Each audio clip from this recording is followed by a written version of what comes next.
Ven Espíritu Santo, llena los corazones de tus fieles y enciende en ellos el fuego de tu amor. Envía, Señor, tu Espíritu y todas las cosas serán creadas. Oh Dios, que has instruido los corazones de tus fieles con las luces del Espíritu Santo, danos gustar los rectos según el mismo Espíritu y gozar siempre de sus consuelos. Por Jesucristo nuestro Señor. Amén. Santa María, Madre de Dios, sede de la sabiduría. Ruega por nosotros. San José. Ruega por nosotros. Santa Ana. Ruega por nosotros. En el nombre del Padre, y del Hijo, y del Espíritu Santo. Amén.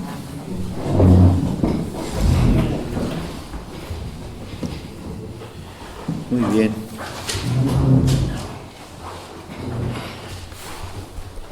Antes de empezar con la clase,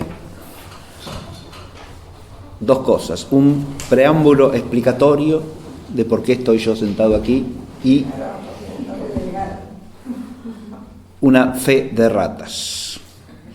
Primero,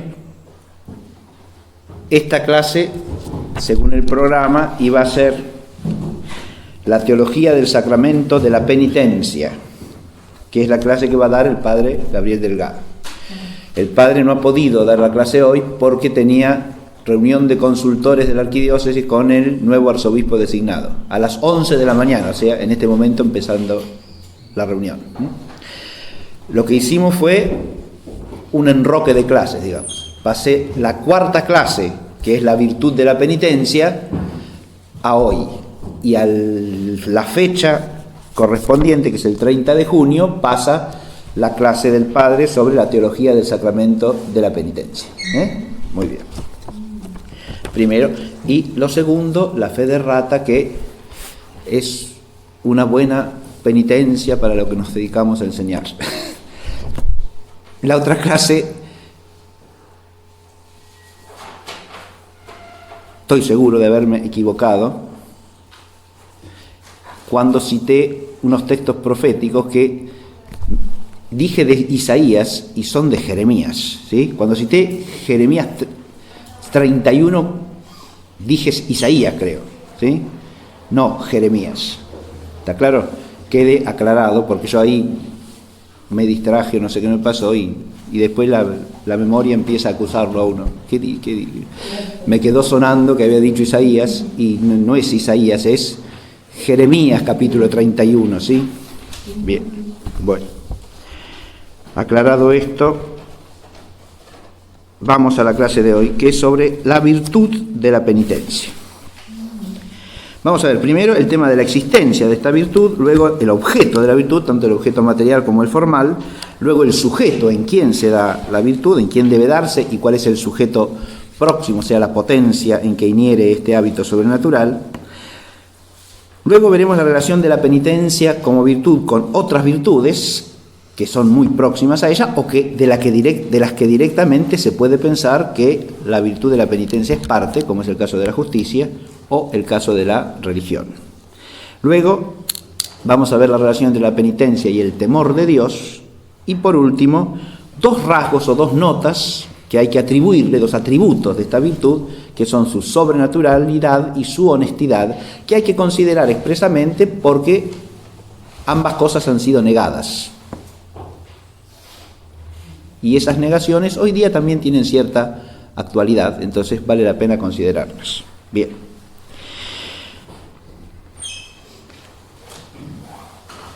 Empecemos por el tema de la existencia, porque si uno habla de la penitencia, en lenguaje cristiano católico, enseguida se piensa en el sacramento de la penitencia, ¿no? Ahora bien, si uno va a la Suma de Teología de Santo Tomás de Aquino, al tratado sobre el sacramento de la penitencia, se encuentra con que hay una cuestión que está dedicada toda ella a la penitencia como virtud, y que empieza precisamente por la cuestión de cómo se distingue el sacramento de la penitencia de la virtud de la penitencia, ¿no? Esta temática de la virtud de la penitencia viene introducida no artificiosamente por una reflexión teológica, sino por el asunto mismo. A saber, el Nuevo Testamento, es lo último que dijimos en la clase anterior, habla de una institución de la potestad de las llaves en los apóstoles, ¿verdad? La potestad de atar y desatar, que el Señor le confiere a Pedro en persona y luego a los apóstoles en su conjunto, y que es el fundamento del sacramento de la penitencia, la institución del sacramento de la penitencia. Esto quiere decir que a través de nuestro Señor Jesucristo la penitencia adquiere una dimensión sacramental. Pero estuvimos hablando al mismo tiempo de todo lo que el Antiguo Testamento dice sobre la penitencia, ¿no? La actitud de penitencia del pueblo, los actos de penitencia. Y todo eso no es el sacramento de la penitencia. Pero a su vez, el sacramento de la penitencia en la vida de la Iglesia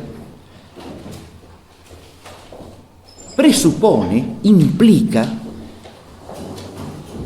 que junto con la acción sacramental haya una continuidad en el ánimo de los fieles de la actitud penitencial. Ahora, esa continuidad que predispone al sacramento y al mismo tiempo es incluso parte, eso ya lo explicará el padre Delgado, de lo que se llama la predisposición necesaria para que haya materia próxima de la acción sacramental, predisponiendo al sacramento, ¿no? Hace falta ciertos actos, ciertas actividades del sujeto que va a confesar sus pecados, que implican una virtud de la cual dimanen esos actos. Podrían ser actos sueltos, digamos así, actos ad hoc, actos que se dan solamente en ese momento. Pero entonces no habría permanencia de lo que podríamos llamar una actitud penitencial. ¿Qué es lo que hace que esa actitud sea permanente en nosotros? Tiene que ser un hábito, dice Santo Tomás, ¿no? Y un hábito virtuoso. Y ese es el hábito de la penitencia, ¿no? Hay un hábito de la virtud. Ese hábito de la virtud va unido al misterio sacramental, pero no es idéntico a él. Los actos, todo acto, el principio general que hay que aplicar acá es este: todo acto bueno puede ser acto de una virtud, siempre que tenga un objeto específico. ¿Está claro? Ahora, ¿hay un objeto específico de la penitencia? Sí, señor. Ahora vamos a ver cuál es. Si hay un objeto específico, cabe que haya una virtud especificada por ese objeto, de la cual dimanen los actos de penitencia. Muy bien. ¿Se distingue del sacramento o no se distingue? Y claro que se distingue, aunque no se pueda separar. Se distingue, pero va unida. ¿Va unida en qué sentido? En el sentido de que la virtud de la penitencia, cuando es necesario, exige el sacramento. Y a su vez el sacramento reclama, ya sea predispositivamente, ya sea como consecuencia, actos virtuosos que pertenecen a la virtud de la penitencia.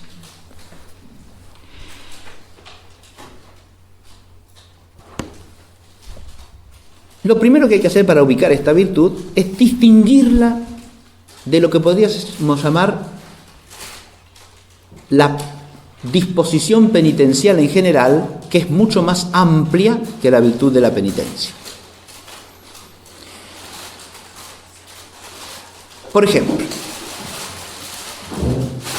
la virtud de la penitencia, decíamos al estudiar el tema bíblico, implica el rechazo del pecado, el odio del pecado. Ahora bien, el rechazo u odio del pecado puede atribuirse primariamente a la virtud de la caridad, porque la virtud de la caridad hace que amemos a Dios por sobre todas las cosas y al prójimo según Dios, y que amemos todo lo que es bueno en Dios y para Dios. Ahora bien, el amar el bien implica rechazar el mal que se le opone. Por lo tanto, por un acto de simple caridad, nosotros rechazamos o detestamos todo lo que se opone a Dios. Se advierte entonces que ahí basta la virtud de la caridad, que es una virtud teologal, en cuanto que odiemos todo lo que es malo por oponerse a Dios. ¿Se ve? Eso no es la virtud de la penitencia. Porque ahí estamos hablando de un rechazo del mal que es propio de la caridad.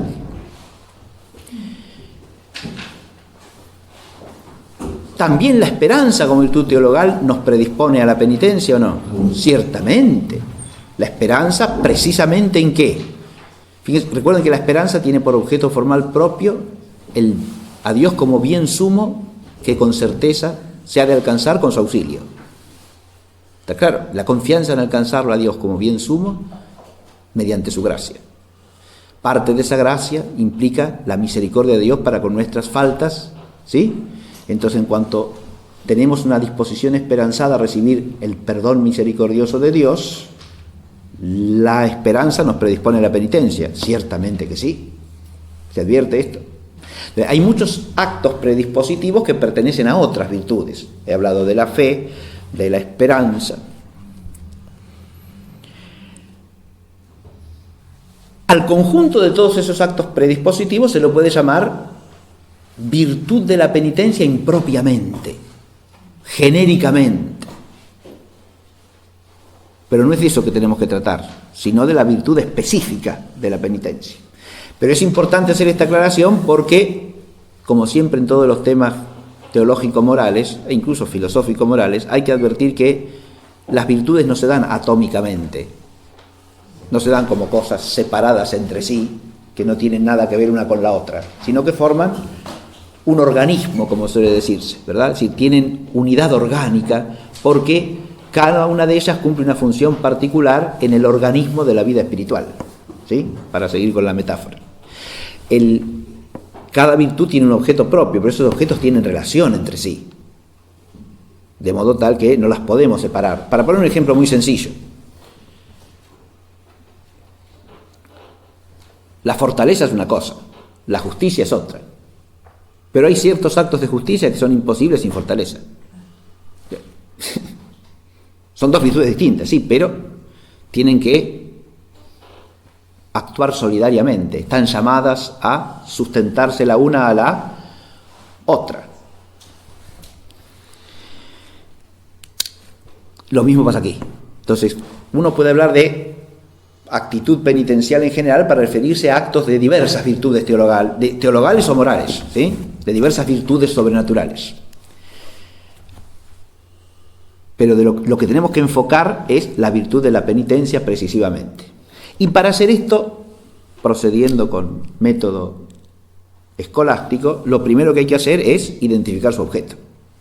Porque las virtudes se definen, como los actos, por su objeto. Eso es lo que los especifica, eso es lo que los constituye en la virtud que son, por distinción con cualquier otra. Entonces, lo primero que hay que advertir es cierta definición de la penitencia que nos permita entender cuál es su objeto. Santo Tomás da una fórmula muy concisa acerca de la penitencia, entendiendo que la penitencia es la virtud por la cual detestamos con dolor el pecado previamente cometido y juntamente tenemos la voluntad de satisfacer por él o compensar a Dios por la ofensa que le hemos hecho. Fíjense que es compleja la definición, porque implica por lo menos dos elementos constitutivos. Uno, el rechazo de la ofensa cometida, lo que solemos llamar ordinariamente el arrepentimiento, el rechazo de la ofensa previamente cometida. Rechazamos lo que hemos hecho. Ese rechazo tiene una consecuencia afectiva o pasional, para decirlo en términos clásicos. El dolor y la tristeza que nos causa el haber hecho algo malo contra Dios. Como dice Salmo 50, cometí lo que es malo a tus ojos, ¿no? Hice lo que ante tu mirada es malo, ¿no?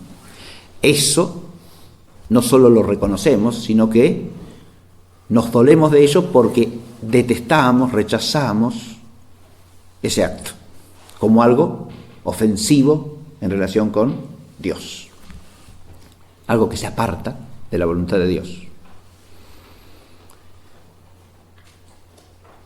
Pero al mismo tiempo, ¿qué otra cosa pone en la definición de Santo Tomás? Que rechazamos el pecado previamente cometido con dolor y tristeza, y al mismo tiempo tenemos la voluntad de satisfacer por eso que hemos hecho. ¿Qué quiere decir esto? Esto ya es el otro elemento central o esencial, lo que podríamos llamar la voluntad de compensación.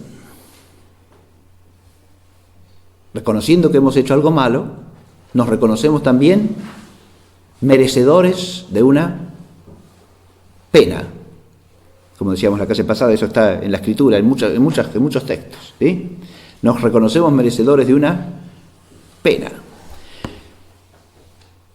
Reconocemos que en justicia hemos contraído una deuda con Dios y que esa deuda exige una compensación. ¿Sí? Fíjese que el texto del Padre Nuestro en Mateo habla de las deudas, el de pecado como deuda, ¿no? Opheilema en griego, es una deuda, porque por el pecado contraemos una deuda, nos hacemos deudores. Y un principio elemental de justicia dice que la deuda hay que pagarla. Esto es lo otro, ¿no? Por lo tanto, parece haber un doble objeto material aquí. ¿Qué es el objeto material? Es aquello sobre lo que recaen de modo directo e inmediato los actos de la virtud.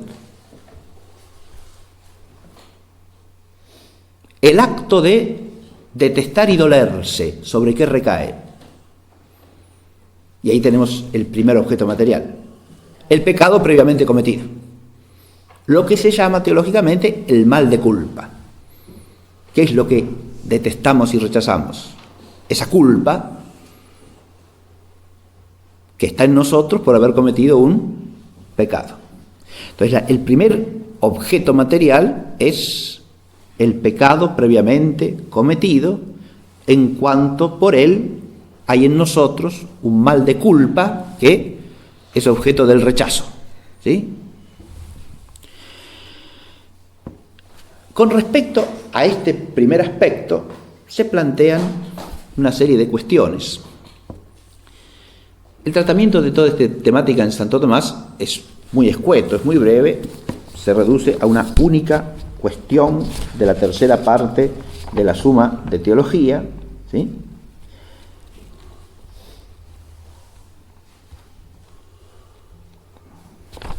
Que es la cuestión 85, que se titula Sobre la penitencia en cuanto es virtud. ¿Sí? Cuestión 85 de la tercera parte de la Suma de Teología, que comprende 6 artículos. Eso es todo, ¿no?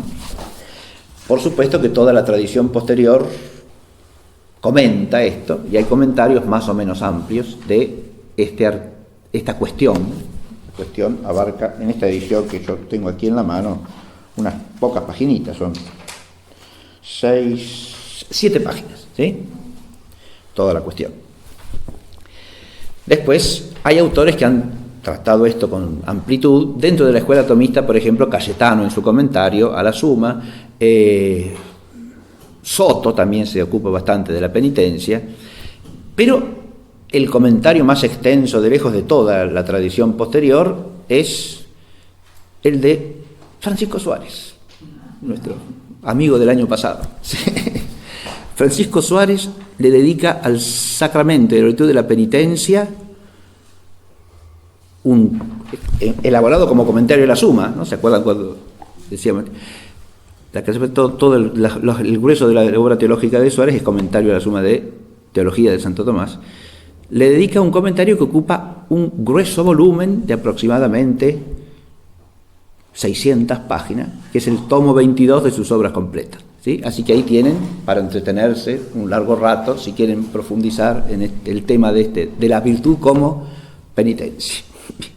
En ese tratado Suárez desarrolla esto que yo voy a resumir brevemente, de la extensión del objeto material. El objeto material próximo e inmediato del aspecto de la detestación del mal como ofensa a Dios que hay en la penitencia son los pecados que uno previamente ha cometido, y primariamente el pecado mortal, que es el que entraña razón formal de ofensa a Dios. ¿Está claro? O sea, el pecado mortal previamente cometido es el objeto próximo, directo, inmediato del objeto material del acto de rechazo y dolor. Pero los teólogos a lo largo de los siglos han planteado si eso se extiende más allá. Incluso hay reflexiones sobre esto en los Santos Padres, ¿no?, que los teólogos posteriores recogen. Primero que nada, ¿es solo del pecado mortal o también abarca el pecado venial? Y la conclusión más segura parece que sí, ¿no? Aunque de otro modo, es decir, proporcionadamente. Adviértase que con este tema empieza a aparecer un aspecto muy interesante de la virtud de la penitencia, y es que su objeto material es de algún modo análogo, porque abarca muchas realidades distintas que no caen bajo el acto penitencial de la misma manera, y por lo tanto no son objeto de la virtud del mismo modo. Porque el pecado venial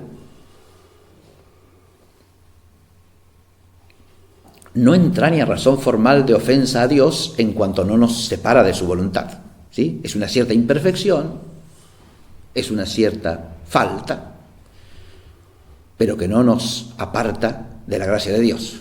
¿Está claro? De modo tal que no es objeto de detestación y de dolor del mismo modo en que lo es el pecado mortal. No puede serlo. Sería una cosa desproporcionada y absurda que lo fuese, ¿no? Contraria a la razón y contraria a la justicia, las dos cosas, ¿no? Pero ¿también cabe arrepentirse de esas faltas o no? Ciertamente. Entonces puede tener ánimo penitente y cae bajo la virtud de la penitencia también el pecado venial. Sí, pero proporcionadamente, de una manera distinta. Fíjense que acá inclusive es distinta la relación con el sacramento, ¿no? Porque mientras en el caso del pecado mortal hay un vínculo necesario con el sacramento, en el caso del pecado venial, no. Puede resultar conveniente hacerlo en materia del sacramento, pero no es necesario. ¿Está claro? Ahí también hay distinción. Bien. Se plantea también si, además de al pecado mortal previamente cometido, la penitencia se extiende al pecado en cuanto a acción externa. A veces que el pecado existe en la voluntad, ¿no? O sea, es esencialmente algo interior. Ese pecado puede manifestarse por una acción exterior, ¿o no? Lo que se pregunta es si la acción exterior puede por sí misma ser objeto de penitencia. Y a esto se contesta, creo que yo razonablemente, haciendo la siguiente salvedad. La acción exterior cobra su razón de pecado solamente por el acto interior pecaminoso del cual dimana y al que va unida. Pero si se da por sí sola, no constituye pecado. ¿Se entiende lo que quiere decir esto? Si se da una acción exterior que puede considerarse de alguna manera como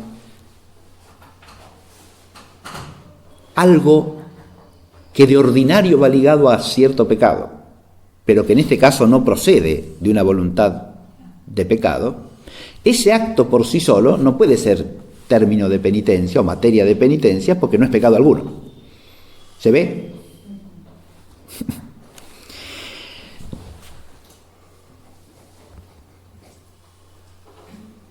Pongamos algún ejemplo, muy sencillo. Robar es un pecado, ¿sí? ¿Está claro? Yo llego a mi casa, busco la lapicera que tengo en el bolsillo, la saco, Y digo, uy, no es mi lapicera. ¿Qué pasó? Me traje la lapicera de otro.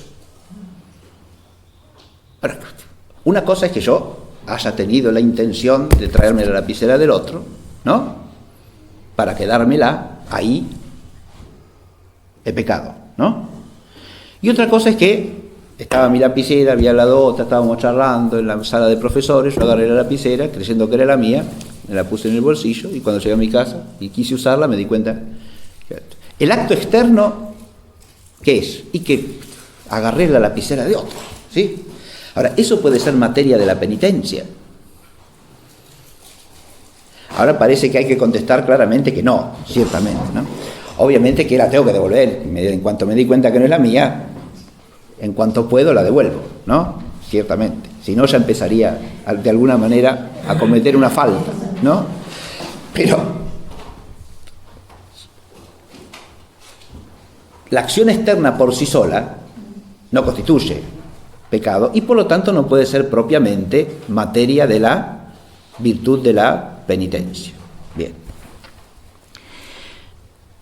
Se plantea también si el pecado futuro o eventual puede ser materia de la penitencia. Esto es más interesante todavía, ¿no? Porque el objeto directo y próximo, dije, es el pecado cometido previamente.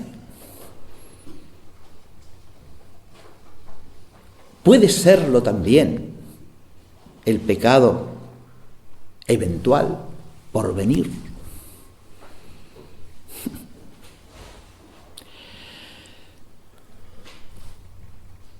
De nuevo, del mismo modo no. Es claro que no, porque todavía no existe. No hay tal pecado, ¿no? Pero acá hay que advertir lo siguiente, fíjense. Dijimos hace un rato que por la caridad nosotros rechazamos todo pecado esencialmente, ¿no? Porque la caridad implica amar a Dios y rechazar lo que se le opone. ¿Está claro? Toda virtud tiene partes integrales. Y en toda virtud humana hay una parte integral positiva y una parte integral negativa. Sea virtud de la inteligencia, sea virtud de la voluntad. Por ejemplo, las partes integrales de la ciencia son conocer la verdad y refutar el error que se le opone. ¿Está claro? Las partes esenciales de la justicia son obrar lo justo y evitar lo injusto. Obrar la justicia y evitar la injusticia, ¿no? La caridad ama el bien divino y detesta el mal que se le opone, ¿no? ¿Está claro esto? Bien. Sin tiempo, claro, porque por la caridad no es que detestamos el mal que está en el pasado, pero no el que puede venir en el futuro o el que es presente. Rechazamos el mal en general, ¿sí? En especie, como se dice, esencialmente. Pero es distinto con la penitencia, porque la penitencia como arrepentimiento parece referirse necesariamente a un mal pretérito. Pero ¿puedo arrepentirme de un mal futuro? En sentido propio no. ¿Qué podemos hacer respecto de un pecado futuro? Procurar evitarlo. Pero fíjense que en muchas fórmulas de penitencia aparece eso, evitar toda ocasión próxima de pecado. Me comprometo a eso. Eso parece que forma parte de la penitencia, ¿o no? De la actitud penitencial. El rehuir el pecado futuro. Porque eso dimana, fíjense, acá hay que hacer un breve razonamiento y muy sencillo. Si uno rechaza el pecado que ha cometido, hay dos cosas que reconoce. Una, que hay un pecado ya pasado, que es una culpa en uno y que uno se arrepiente de eso, ¿no? Pero lo otro es que uno se reconoce capaz de pecar. Y no solo ayer, puede que también mañana. ¿Se entiende? O sea, uno se reconoce pecable. Y como se reconoce pecable, en el rechazo del pecado pretérito tiene que ir incluida también la evitación, en voluntad por lo menos, del pecado eventual futuro. Y en este sentido también cae bajo la penitencia. ¿Se ve? En cuanto a algo a evitar. Y que uno se compromete a evitar en la medida en que se arrepiente auténticamente de lo que ya ha hecho.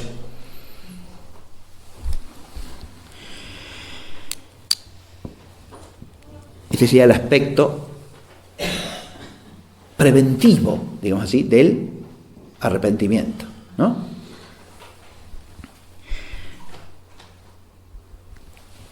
¿Qué pasa con el pecado de otro? ¿Puede caer bajo la penitencia o no? En principio, no. ¿Por qué? Y porque nos arrepentimos de las faltas que hemos cometido cada uno, ¿no? Cada uno ha de arrepentirse de sus propios pecados. ¿Podemos arrepentirnos del pecado de otro? Tampoco en sentido propio. Pero, de nuevo, entra por analogía aquí, ¿bajo qué respecto? Así como podemos precavernos del pecado futuro, podemos sí dolernos del pecado de otro, ¿no? No arrepentirnos nosotros por el otro, pero sí dolernos. Y el pecado de otro también puede entrar en el otro aspecto al que todavía no llegué, de la materia de la penitencia, que es el satisfacer o compensar, ¿no? Acá hay que hacer una distinción para no confundirse. Una cosa es que uno pueda arrepentirse del pecado cometido de otro en la medida en que uno se sienta copartícipe o parte responsable. Eso ya es distinto, porque ahí me estoy arrepintiendo de una parte que me toca a mí. ¿Sí? Eso es evidente que sí. ¿Por qué? Y porque hay una falta mía, ¿no? Asociada a la falta del otro, detrás de la falta del otro. ¿Sí? Ahí me estoy arrepintiendo de algo que hice yo, de algún mal que cometí yo, ¿no? El planteo no afecta a eso, sino a si uno puede arrepentirse, si cae bajo la penitencia en cuanto al mal de culpa, como materia, el pecado de otro. Este problema es interesantísimo, no solamente por su carácter moral, sino porque también tiene una dimensión cristológica. Adviértase que en Cristo la penitencia no cabe en sentido propio. ¿Por qué? Y porque no tiene pecado propio ni lo puede tener. Eso es un principio cristológico clarísimo, ¿sí?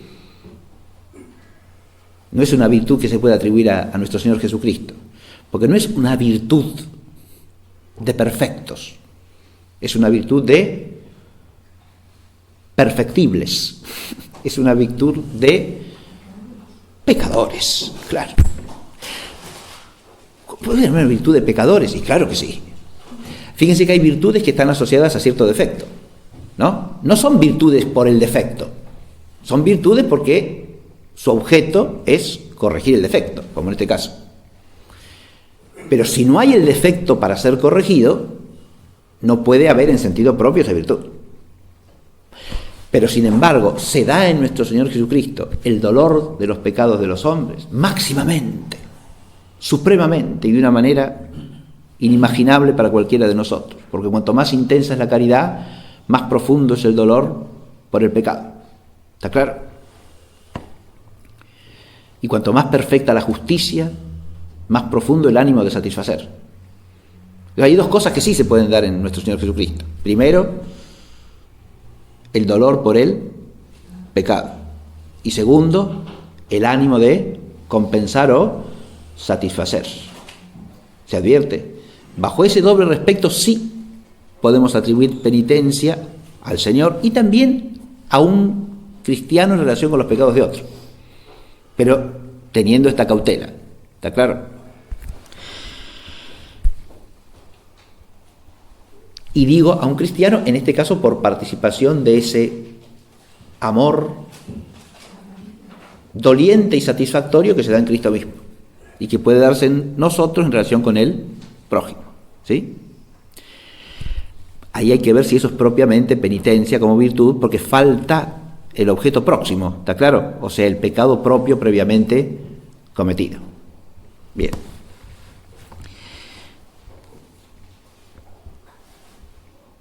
¿Y qué pasa con el pecado original? Cabe penitencia.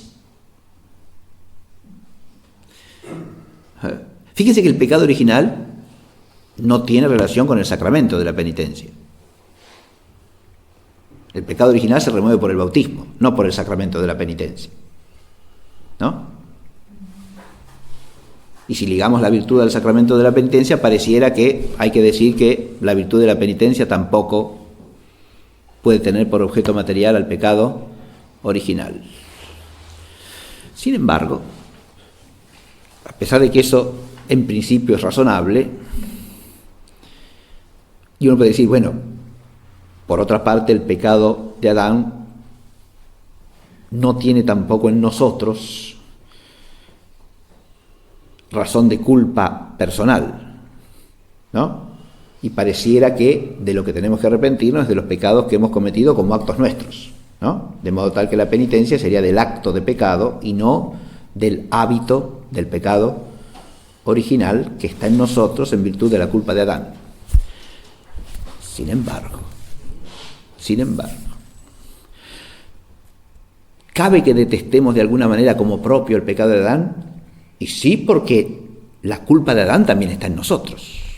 Porque como dice Pablo, en Adán todos hemos pecado. De manera tal que, de nuevo, analógicamente y de otro modo, no como de un acto propio, ¿sí? De un pecado actual propio. Actual quiere decir como acto, ¿no? Acá no presente, ¿sí? De un pecado actual propio previamente cometido, sino de este pecado previamente cometido del que todos somos partícipes y herederos. ¿Podemos sentir cierto arrepentimiento y dolor? Ciertamente que sí. ¿Y podemos sentirnos justamente castigados en virtud del mismo? También. De modo que bajo el doble respecto de la materia parece que cabe extender el objeto material al pecado original. El otro aspecto fundamental de la materia, ¿cuál es?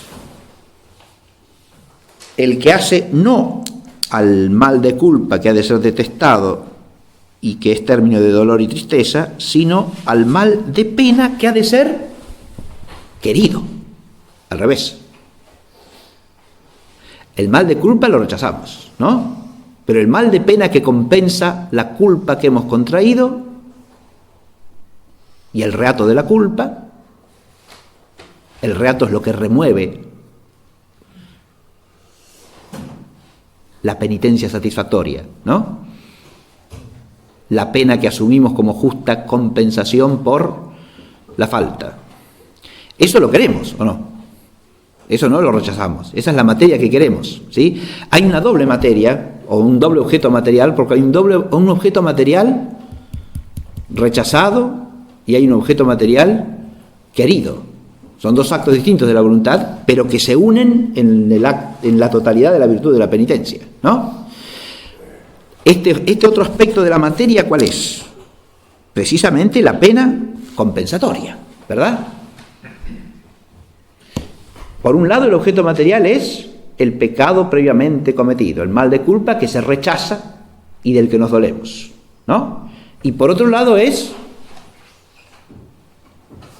la pena compensatoria. La pena compensatoria es lo que voluntariamente asumimos y queremos, ¿sí? Fíjense que podría objetarse, bueno, pero la penitencia es algo que nos pone otro y nosotros somos pasivos respecto de eso, por lo tanto no es un acto de virtud, ¿no? No entra en nosotros como objeto de una virtud, porque no hay acto alguno que se refiere a él, hay simplemente una pasión, ¿no? Si el mal de pena lo recibimos de un modo meramente pasivo, no entra obviamente en la virtud de la penitencia. ¿Está claro? Entra en la virtud de la penitencia en cuanto la voluntad realiza un acto de aceptación de esa pena y más aún, la acepta en cuanto justa. ¿Está claro? La acepta en cuanto justa pena, justa punición, justa compensación por el mal que se ha hecho. Y eso es un acto, no es una pasión. ¿Está claro? Adviértase que la pasividad de la penitencia puede darse de distintas maneras. Por supuesto, puede ser recibir la penitencia que impone el penitenciario en el tribunal del sacramento, pero también recibir un cierto mal que nos cae encima como una pena justa, ¿sí? ¿Se entiende? Por nuestras faltas. Y en cuanto recibimos esto así, con esta voluntad, ¿no? Eso lo recibimos como parte de la materia de la virtud de la penitencia. ¿Está claro eso? Si nos subamos, para poner un ejemplo muy sencillo y nada dramático, las penosidades que todo trabajo humano involucra, ¿no? Que sabemos además que son una herencia penal del pecado de Adán. Sí. La virtud de la penitencia, por la virtud de la penitencia, ¿qué hacemos con esta materia? La queremos como algo justo, se advierte. Ahí está la materia de la virtud de la penitencia. No simplemente la padecemos como un mal que lo toleramos así como de gracia. No.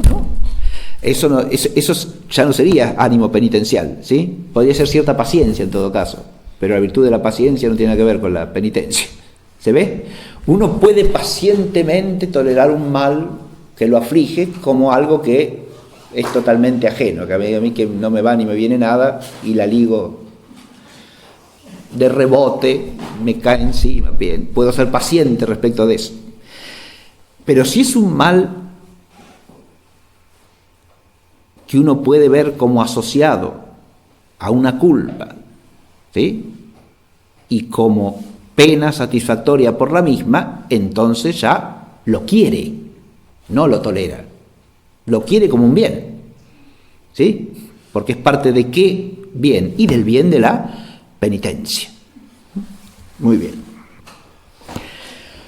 Al hablar del objeto material, hemos hablado de los actos, ¿no? Los actos propios de la virtud de la penitencia, que han ido apareciendo, que son todos actos de la voluntad. ¿Está claro? Acto por el cual la voluntad rechaza el pecado previamente cometido. Lo rechaza, lo detesta. El término detestar el pecado es el término, según los teólogos, más apropiado aquí, ¿no? El odio del pecado le corresponde a la caridad, mientras que la detestación del pecado le corresponde a la penitencia. ¿Qué diferencia hay? Yo la insinué hace un rato. El odio del pecado es del pecado en general, en especie.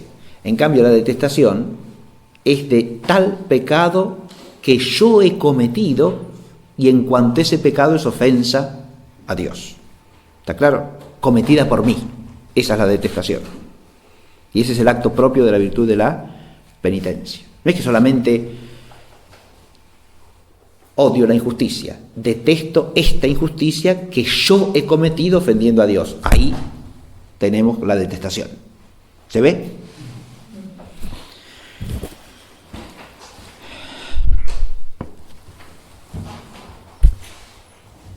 El dolor que pone Santo Tomás en la definición no es un acto. El dolor y la tristeza se definen como pasiones ordinariamente. Pero atención, digo respecto a esto una cosa análoga a la que acabo de decir con respecto a la pena, ¿no? El dolor y la tristeza, que en sí son pasividad afectiva, ¿no? Afecto del espíritu y también, por influjo de la voluntad, afecto del apetito concupiscible, ¿no? Es dolor sensible también, quiero decir, ¿no? No solo dolor espiritual, sino también dolor sensible. ¿Sí? Las dos cosas en la naturaleza humana son prácticamente imposibles de separar, ¿sí? Aunque en algunos temperamentos van más unidas que en otros, ¿sí? Pero si nos duele el alma, por algún lado nos duele el cuerpo también, ¿sí? ¿A quién le da acidez estomacal? ¿A quién le da dolor de cabeza? ¿A quién se le mancha la piel? Cualquier cosa, ¿sí? Pero el dolor de alguna manera se refleja a través del apetito concupiscible o sensitivo en el cuerpo, ¿no? Bien. ¿Cómo entra en la virtud como acto esto? Y sencillamente, primero, porque la voluntad puede imperar actos suyos propios o no, ciertamente. Y segundo, porque puede querer o asumir la pasión que experimenta. ¿Se ve? Yo experimento el dolor y no quiero rehuirlo en este caso, ¿sí? Lo acepto. E incluso la voluntad tiene la obligación de moderarlo. ¿Qué quiere decir moderarlo? Hacerlo adecuado a la penitencia, ¿no? Impedir que el dolor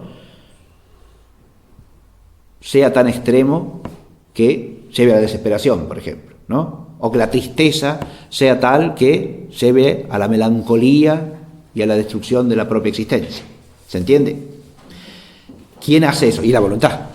¿Quién puede moderar el afecto y solamente la voluntad? ¿Se ve? La moderación, ahí el imperio de la voluntad es, como dice muy bien Santo Tomás, no despótico, o sea, no puede hacerlo inmediatamente lo que manda, ¿no? Sino político. O sí, puede procurar moderar, ¿no? Pero a veces el apetito, sobre todo el apetito infrarracional, ¿no? O sea, el apetito concupiscible puede no responder de modo pleno al imperio de la voluntad. ¿Se advierte? Bien. ¿El otro acto cuál es? El otro acto esencial de la voluntad. El querer satisfacer por el pecado, ¿no? Enmendarlo y compensarlo. Enmendarlo si es posible.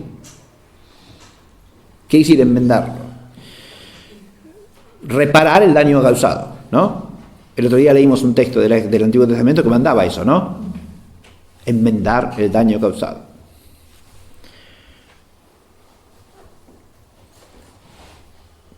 Si uno robó,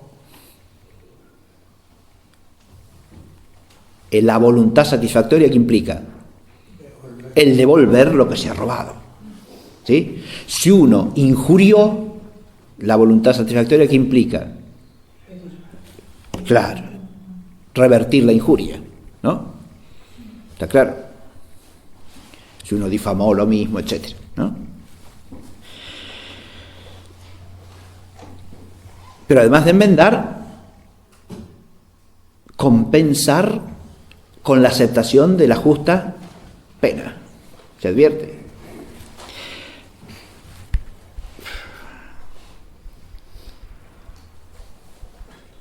Ahora, dicho cuál es el objeto material, nos queda el objeto formal, porque el objeto de una virtud o de un acto se constituye doblemente, porque se llama el objeto material, la cosa sobre la que recae el acto, y el objeto formal, a saber, el motivo por el cual esa cosa recae bajo el acto.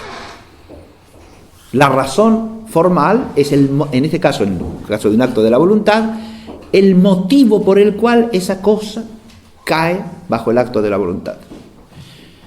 En cuanto que el pecado previamente cometido es objeto material de la penitencia. Y aquí de nuevo la fórmula de Santo Tomás es concisa y profundísima. El pecado previamente cometido es objeto de la penitencia formalmente en cuanto ofensa hecha a Dios que es detestable y enmendable. ¿Está claro? Ofensa hecha a Dios, detestable y enmendable. Esta razón, primero, fíjense, en el detestable y enmendable está puesta la referencia al objeto material doble, ¿no? Pero además, ofensa hecha a Dios. Yo dije recién Leímos un texto del Antiguo Testamento de la clase pasada que mandaba la reparación, ¿no? Que enmienda el pecado. Pero el texto mandaba devolver el doble o el triple. La justicia conmutativa no exige eso, ¿no? No, pero la penitencia sí. ¿Por qué? ¿Es distinto? Claro que es distinto. Porque en la virtud de la justicia entre seres humanos, la enmienda o la compensación son de un ser humano a otro ser humano. Y la medida la marca la dignidad humana. ¿Está claro? En cambio, en la penitencia se rechaza el pecado en cuanto ofensa hecha a Dios. Y en este sentido, fíjense, Dios no es materia ni objeto de la virtud, si no sería una virtud teologal. Y no es una virtud teologal, sino moral. Pero Dios es lo que llaman los teólogos escolásticos el objectum cui, aquel al cual o para el cual va dirigido el acto de la virtud. El acto de virtud tiene por objeto, como hemos dicho, el pecado previamente cometido y la pena que se acepta como justa compensación por el pecado, ¿no? Es el objeto material. El objeto material cae bajo ¿qué formalidad? La de ser una ofensa hecha a Dios, detestable y enmendable o reparable. ¿Está claro? En el captarla como tal, como detestable y enmendable, ¿entran las virtudes teologales o no? Clarísimamente. Entra la fe, entra la esperanza y entra la caridad, porque si no la capto ni como detestable, ahí es tanto la fe que me enseña lo que es bueno a los ojos de Dios, como la caridad por la que amo lo que Dios ama y detesto lo que Él rechaza, la que me mueven ¿a qué? A reconocerlo como detestable, ¿no? A esa ofensa hecha a Dios. Y enmendable, ahí es la esperanza en que Dios la perdonará, en que Dios me impondrá una penitencia y aquí viene el vínculo con el sacramento, en el caso del pecado mortal, en que Dios extinguirá el mal de culpa por la gracia de Cristo. ¿Se advierte? Ahí entra la fe, entra la esperanza y entra la caridad también, ¿no? Bien, para captar el aspecto del pecado como detestable y enmendable, estoy diciendo. Pero hay que advertir que lo primero que capto es que ese pecado es ofensa hecha a Dios. O sea, el pecado cometido como ofensa hecha a Dios es la razón formal sin la cual no hay penitencia. ¿Por qué la satisfacción simbólicamente es el doble o el triple? Porque lo que estamos indicando ahí es que la satisfacción con que satisfacemos al otro acá, si es penitencial, no está dirigida meramente al otro. ¿Está claro? En justicia humana bastaría con devolverle lo que se le quitó. Pero el exceso, ¿a qué apunta? Apunta al reconocimiento, claro, apunta al objectum cui, que no es el otro, sino sería virtud de justicia estrictamente. ¿Está claro? Yo le devuelvo por acto de justicia lo que le debía al otro ser humano. Pero como el objectum cui acá es Dios, no basta que devuelva lo que humanamente debo. Tengo que reconocer que mi deuda es de alguna manera infinita. Puede decir el doble, el triple, el 10 veces, el décuplo, o podría ser el céntuplo. Cualquier cosa podría ser, ¿está claro? Y ninguna basta. Eso es lo que se llama la infinidad de la ofensa en razón de la infinita dignidad del ofendido. ¿Sí? Por eso, la penitencia es suficiente o satisfactoria en la medida en que Dios la considera tal. ¿Se advierte esto? Sí. Y eso es lo que hace que el ánimo penitente deba ser de alguna manera constante. Debe perdurar siempre. No está llamado a extinguirse. ¿No?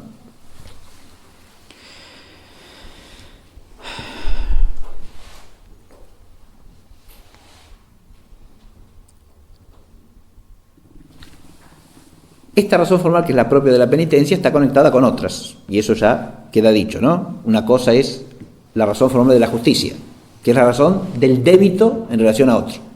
¿Está claro? El otro puede ser otro ser humano. Pero acá no es solamente el débito en relación a otro, sino que es el débito en relación a Dios. Otra formalidad conexa es la razón de mal, que en el orden moral siempre debe ser detestada. Esto es lo que conecta el odio al pecado de la caridad con la detestación del pecado propio previamente cometido de la penitencia. ¿Se ve? En cuanto uno ve cómo se ligan entre sí las razones formales, puede entender más profundamente eso que dije hace un buen rato del organismo de las virtudes, ¿no? De cómo unas virtudes van, una virtud como es esta de la penitencia, va conectada a muchas otras, que tienen no solo un objeto material coincidente, sino una razón formal conexa, relacionada profundamente. ¿Quién es el sujeto de la virtud? Esto es fácil. ¿En quién ha de darse la virtud? Y bueno, primero que nada en el hombre, ¿no? En cualquier hombre, y en el hombre penitente, o sea, en el hombre que tiene de qué arrepentirse. ¿Sí? Por eso decíamos que en sentido propio, riguroso, no cabe esta virtud en la humanidad de nuestro Señor Jesucristo. ¿Está claro?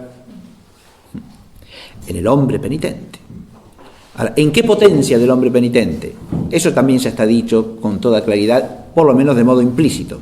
Porque siendo como es una virtud moral, su sujeto de inesión no puede ser otra potencia que la voluntad. ¿Está claro? Fíjense que si la penitencia se redujese al aspecto afectivo del dolor o de la tristeza, no podría ni siquiera ser pensada como virtud, porque sería simplemente una pasión, ¿no?, del apetito concupiscible. De manera que al ser virtud moral con actos propios, tiene que residir en algún apetito. No es del concupiscible propiamente, no es de la irascible tampoco, ¿no?, del concupiscible como la templanza, digo, del irascible como la fortaleza, sino que por su parentesco con la justicia necesariamente pertenece a la voluntad, ¿no? Solamente actos de voluntad puede constituir formalmente la penitencia como virtud.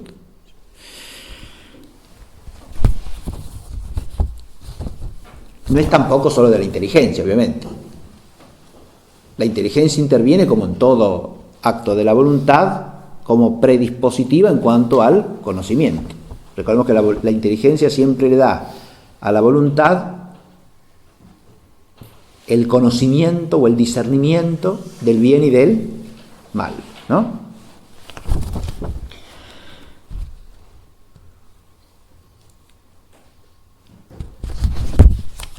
Esta virtud de la penitencia es especie o parte de alguna otra justicia, de alguna otra virtud.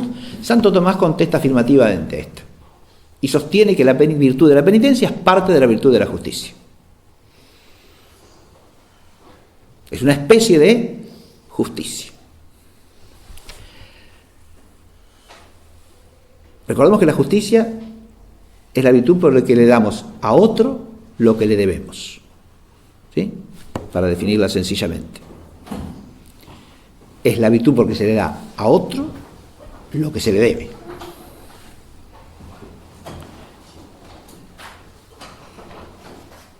¿En la penitencia pasa esto o no?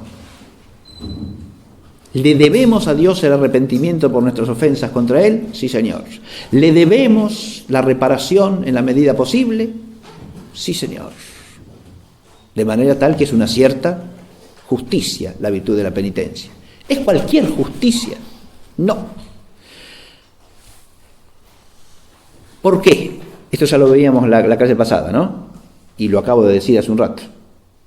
No es una justicia conmutativa entre iguales, como es la justicia conmutativa humana.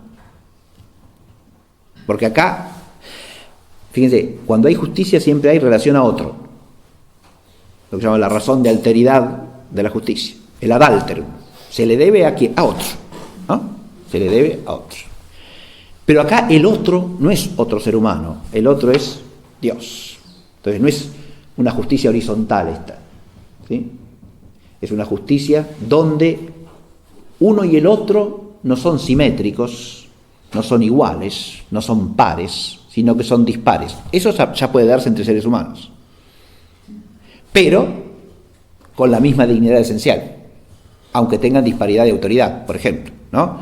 Los hijos en relación a los padres, los gobernados con los gobernantes, ¿sí? Ahí hay disparidad en el plano humano, pero es una disparidad accidental siempre, ¿no?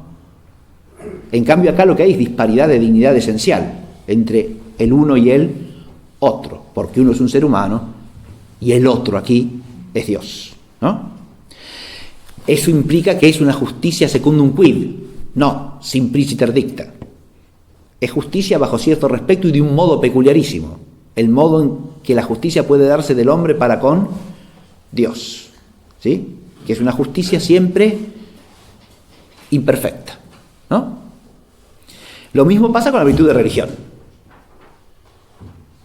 Es la virtud porque le damos a Dios el culto que le debemos. ¿Está claro? Ahora, el culto que le debemos, la alabanza, la gloria, la bendición, la adoración, todo lo que le debemos siempre excede lo que le damos. ¿Está claro? Como dice, yo cité en la clase pasada a Santo Tomás a este respecto, ¿no? Nunca podemos darle tanto como le debemos. Por eso estamos obligados a darle tanto cuanto podamos. Dice Santo Tomás al hablar de la religión, ¿no? La religión y la penitencia son la misma virtud. Ilustres comentaristas de Santo Tomás, como Cayetano, por ejemplo, sostienen que sí. Otros lo niegan. Yo creo que es más razonable la negación. ¿Por qué? Y porque el objeto formal es distinto. Por la religión le damos a Dios el culto que le debemos, ¿sí? Ya incluso el objeto material es distinto, porque por eso son los actos de la virtud de la religión. La oración, el sacrificio, etc. ¿Está claro? Sí, son actos por los cuales le damos a Dios, ¿qué? Culto. En cambio acá, los actos son actos por los cuales le damos a Dios otra cosa que le debemos, que es el arrepentimiento de nuestros pecados y la voluntad de asumir la pena compensatoria. ¿Se ve? Lo podemos separar totalmente del culto. Adviértase que toda la predicación profética del Antiguo Testamento, ese tema que tomamos en la clase pasada, hace hincapié en la inseparabilidad de las dos cosas, ¿no?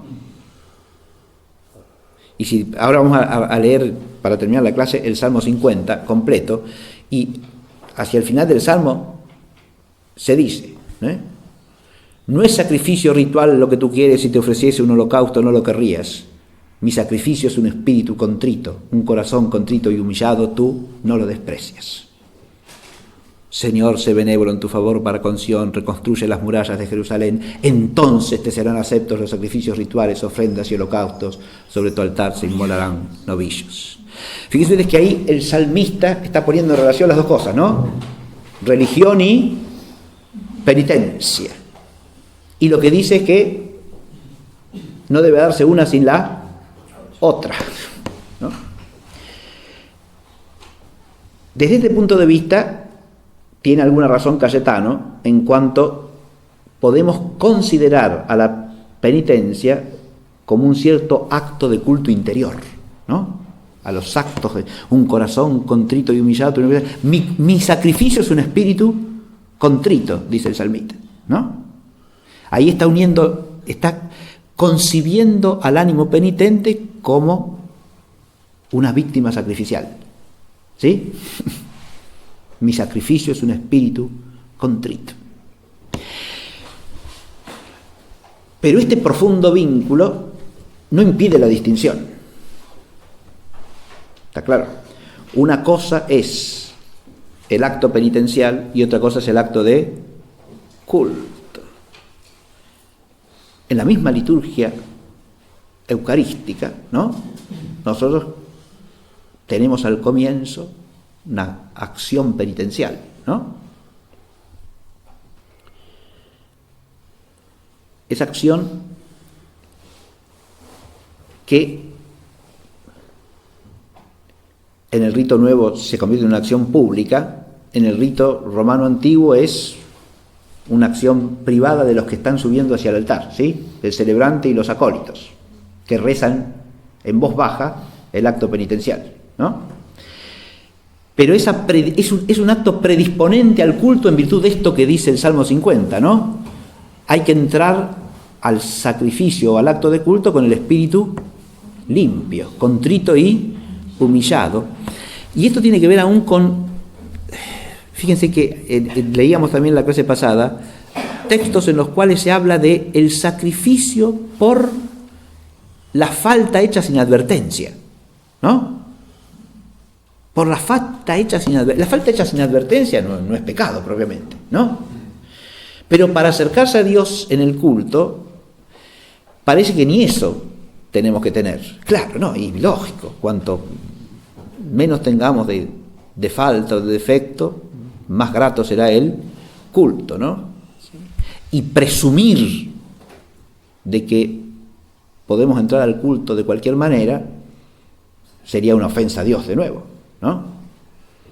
Otra cosa es que reconozcamos profundamente nuestra defectibilidad radical y que nunca estamos suficientemente preparados, ¿no? Pero adviértase que ahí el que pone lo suficiente es Dios, porque Él nos hace dignos, ¿sí?, de la acción cultual. No somos dignos por nosotros mismos, es Él el que nos hace dignos, ¿sí?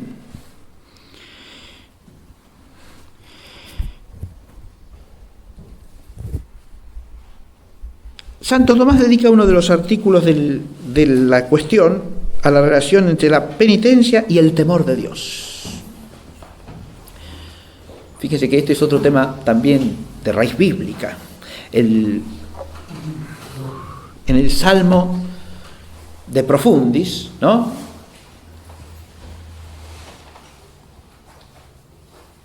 dice: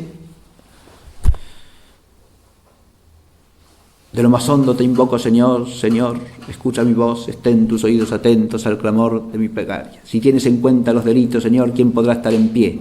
Pero tuyo es el perdón y así infundes temor santo. Fíjese que acá, si tienes en cuenta los delitos, Señor, ¿quién podrá estar en pie? Este es un salmo penitencial, ¿no? También, claro, sí. ¿Quién podrá estar en pie? Pero tuyo es el perdón y así infundes temor. ¿Cómo es esto? ¿Qué quiere decir esto?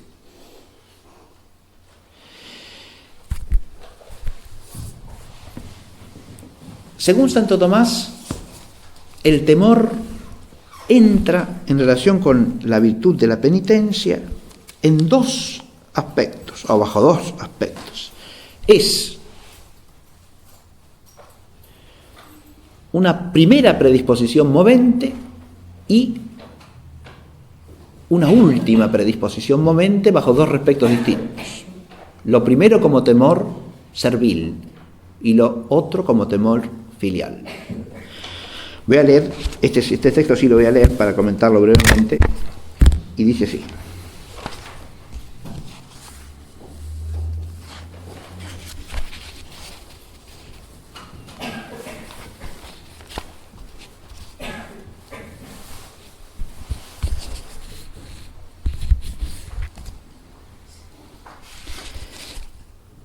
Respondo diciendo, la cuestión, el artículo 5, pregunté así: el principio de la penitencia es el temor.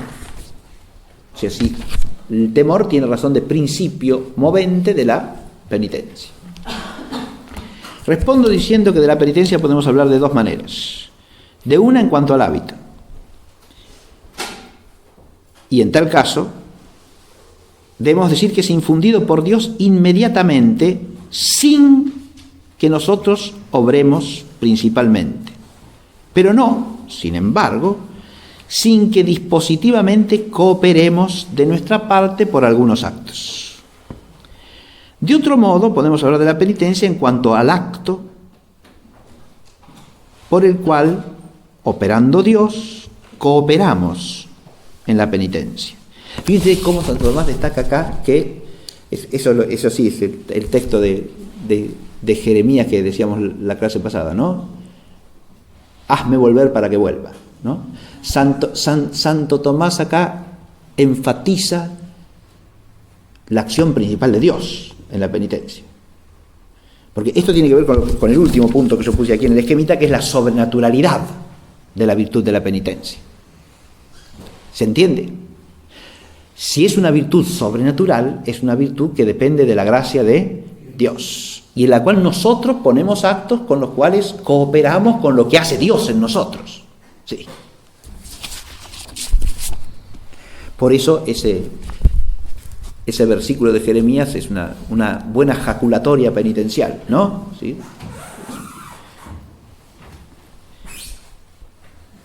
Hazme volver para que vuelva, ¿no?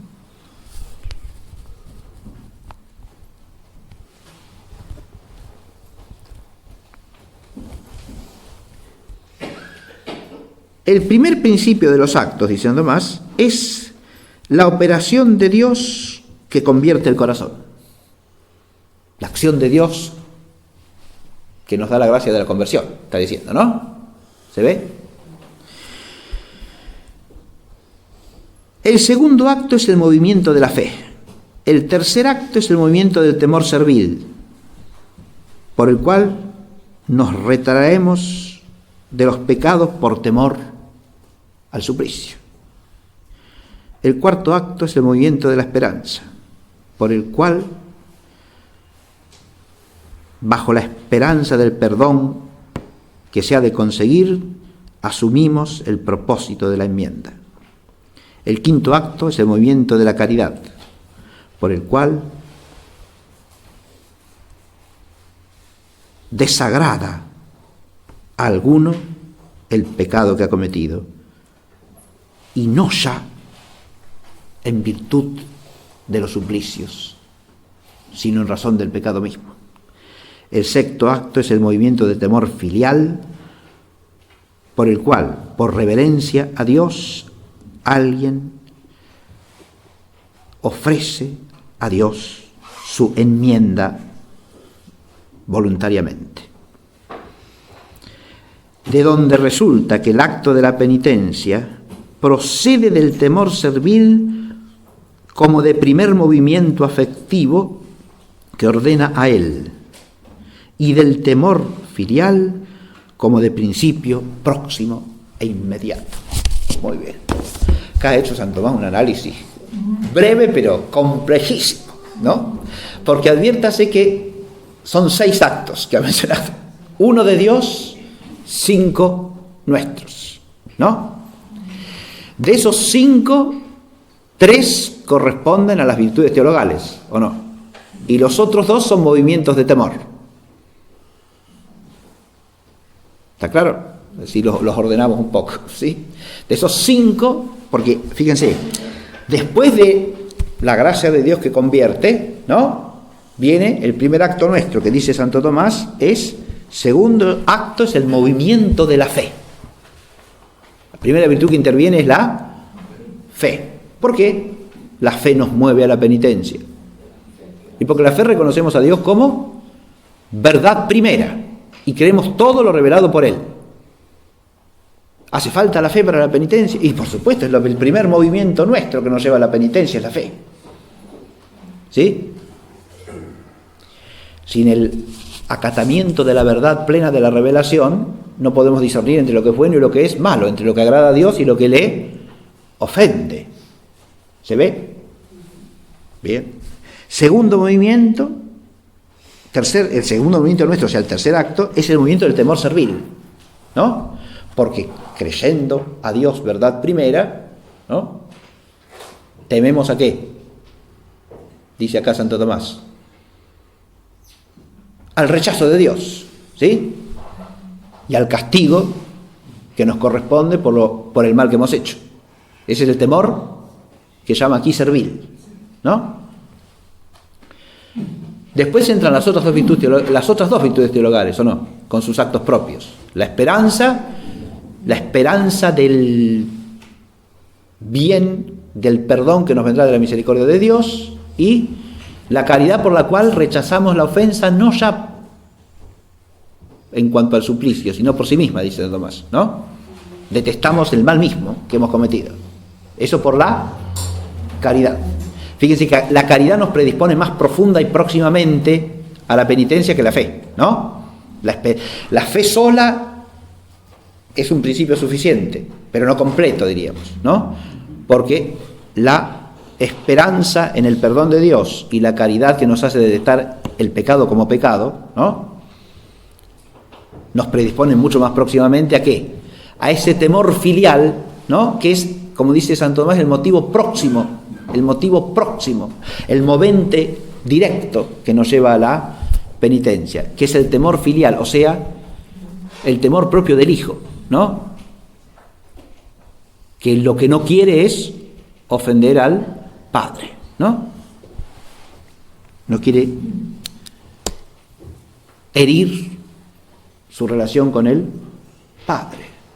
No quiere faltar al amor del Padre y al amor que le debe al Padre. Muy bien. Por último, y ya termino,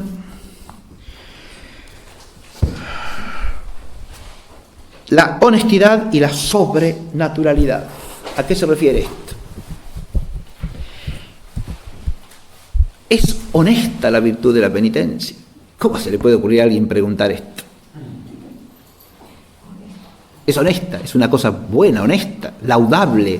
¿O es una cosa honorable, honesta? Honesta quiere decir eso, ¿sí? Que es compatible con el honor, ¿sí? Fíjense ustedes que si uno la piensa un poco, la cuestión no es tan descabellada, ¿no? Es honorable, es honesta, es propio del hombre que tiene onos, es decir, honor, de ahí viene honestas, ¿no? Bien. En realidad, los teólogos, a partir de segunda mitad del siglo XVI y en adelante, plantean este punto que Santo Tomás no se encuentra, Santo Tomás no se lo pregunta esto porque en la época de Santo Tomás nadie dudaba que era honesta. Bien, pero sí se lo pregunta a Suárez, por ejemplo, y lo contesta, porque ¿quiénes rechazan la honestidad de la penitencia? Básicamente los luteranos, ¿sí? Es decir, el considerar que la penitencia es algo torpe, deshonesto e impío es doctrina luterana. ¿Cómo es eso? ¿Cómo que es deshonesto? ¿A qué se refiere? Hay que entender que la doctrina luterana de la conversión sostiene que la única conversión aceptable en el hombre que tiene fe es el confiar en Dios. La detestación del pecado previamente cometido, esto es doctrina de Lutero, lo que voy a decir, es torpe e inútil, porque ya ha sido cometido. No hay nada que podamos hacer. Es obvio que ya ha sido cometido, pero que no hay nada que podamos hacer no es cierto. Que no quepa dolerse del pecado cometido no es verdad. Que no quepa rechazarlo con toda la fuerza de la voluntad y querer no volver a cometerlo no es nada inútil, ni infructuoso, ni torpe, sino algo debido y honestísimo. ¿Se ve? Pero además sostiene esa doctrina que la otra parte es impía y presuntuosa. Es impío y presuntuoso pretender satisfacer. Es impío y presuntuoso porque Cristo ya ha satisfecho por todos nosotros. Y por lo tanto, pretender ofrecer una acción satisfactoria es insultar a Cristo. Adviértase. ¿Se ve esto o no? De donde se sigue, yo dije esto, al principio puede pasar que a nadie se le pase por la cabeza, y sin embargo, adviértase que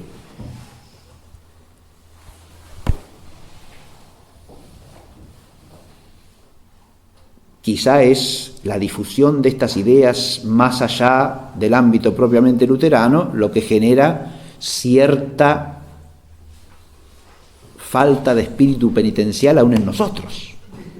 Se advierte lo que digo. Es decir, cierta hasta repugnancia o rechazo de las obras penitenciales, ¿no? ¿Para qué va a hacer usted ayuno? ¿Para qué va a hacer mortificación? ¿Para qué todas esas cosas? No tiene sentido. ¿No tiene sentido de la perspectiva luterana? Sí. ¿No tiene sentido para la fe cristiana auténtica? Claro que sí tiene, y muchísimo. ¿Sí? Tiene hasta tal punto que el mismo Jesucristo nuestro Señor nos da ejemplo de eso retirándose al desierto 40 días, ¿no? Y la cuaresma en la tradición de la Iglesia es un signo de la importancia de esa actitud penitencial para todos, ¿no?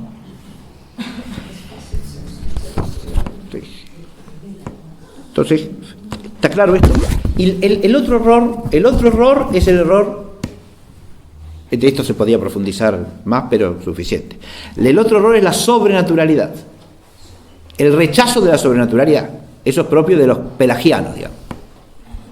¿Qué quiere decir esto? No reconocer que esta virtud es una virtud que viene de la gracia de Dios. Sostener que es nada más que una virtud natural. O sea, el hombre racionalmente se basta a sí mismo para arrepentirse de sus faltas, ¿no? Yo con mi propia razón y con mis propias fuerzas naturales, me redimo a mí mismo, por decirlo de alguna manera. ¿Está claro? Bien. Esto tiene distintos niveles de virulencia, ¿no? Esto que podemos llamar pelagianismo, ¿no? Es un pelagianismo. Los pelagianos, recuerden, son los herejes de la época de San Agustín, ¿no? Del siglo IV, V, ¿no? Que sostenían que para las obras virtuosas que salvan al hombre, la gracia de Dios no es necesaria. Es a lo sumo una especie de medio de auxilio que algunos necesitan, ¿sí? Que los ayuda un poquitito. Bien. Pero que basta la naturaleza humana para que el hombre alcance su fin. Esa es la forma grosa. Pero fíjense, el pelagianismo a nosotros nos afecta no por los antiguos pelagianos, sino por toda la mentalidad neopelagiana que surge del secularismo, del racionalismo, del inmanentismo más reciente, es decir, que viene del siglo XVIII para acá, lo que podemos llamar el neopelagianismo iluminista, ¿sí? O romántico también, que son dos variantes de lo mismo. Porque en el hombre está toda la energía, ¿para qué? Para redimirse a sí mismo, para salvarse a sí mismo, para corregirse a sí mismo, hasta para crearse a sí mismo, ¿no? Según la expresión de Marx y los marxistas, producirse a sí mismo materialmente en el proceso de la historia, ¿sí? Entonces usted se produce a sí mismo, se redime a sí mismo, se salva a sí mismo. Esa es la forma pelagiana de pensar, que obviamente es un error que hay que separar radicalmente del concepto recto de la virtud de la penitencia. Con eso ya tenemos introducido nuestro tema y la próxima clase ya entramos al sacramento, ¿sí? Por medio de la consideración del rito y de la liturgia del sacramento de la penitencia, que tema que expondrá el padre Jonathan Gummerotti, si Dios quiere, el sábado próximo. Muchas gracias.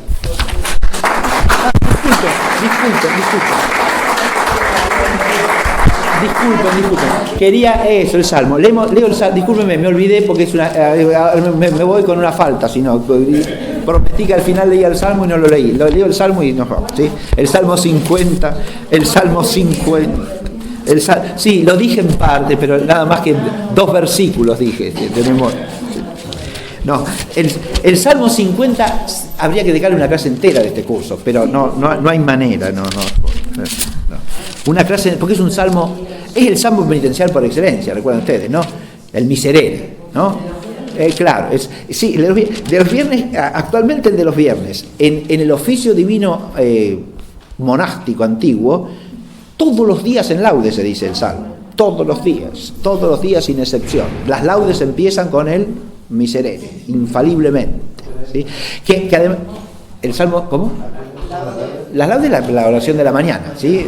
Al comenzar el día. Depende de los monasterios, puede ser a las 6, a las 7, a las 5. Sí, bien, pero eso es hermoso porque al estar todos los días, incluidos los domingos, va adquiriendo distinta tonalidad espiritual según sea una penitencia más festiva o una penitencia más dolorosa, más doliente, según los tiempos litúrgicos, digamos, ¿no? Si se lo reza todos los días, ¿no? Y que eso es lo que a mí me gusta de esta pintura, que en la figura del penitente sintetiza aspectos distintos de la...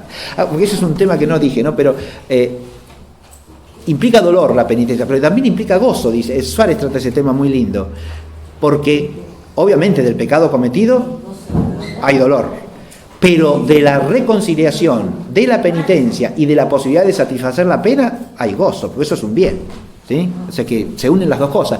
No hay dolor que es incompatible con cierto gozo, hay gozos que son incompatibles con cierto dolor, pero este gozo y este dolor van juntos, dice Suárez, y está muy bien eso, ¿sí? Eso está reflejado en la pintura esta, sí. Bueno, pero leo el Salmo. Señor, ten piedad de mí por tu bondad, por tu gran compasión, borra mi culpa, lava del todo mi delito, limpia mi pecado. Porque yo reconozco mi culpa, tengo siempre presente mi pecado, contra ti solo pequé, perpetré lo que es inicuo ante tus ojos, o cometí la maldad ante tus ojos. Tú serás proclamado justo en la sentencia, irreprochable en el juicio. Es verdad, en culpa nací, pecador me concibió mi madre. Fíjense que acá se supone que hay una especie de juicio entre Dios y el hombre, Dios que lo acusa, y el hombre que dice esto, ¿no? Señor, tú serás justo en tu sentencia, irreprochable en tu juicio. Porque es cierto, yo he pecado, ¿no? Más aún va a la raíz del pecado, dice, es verdad, en culpa nací, pecador me concibió mi madre.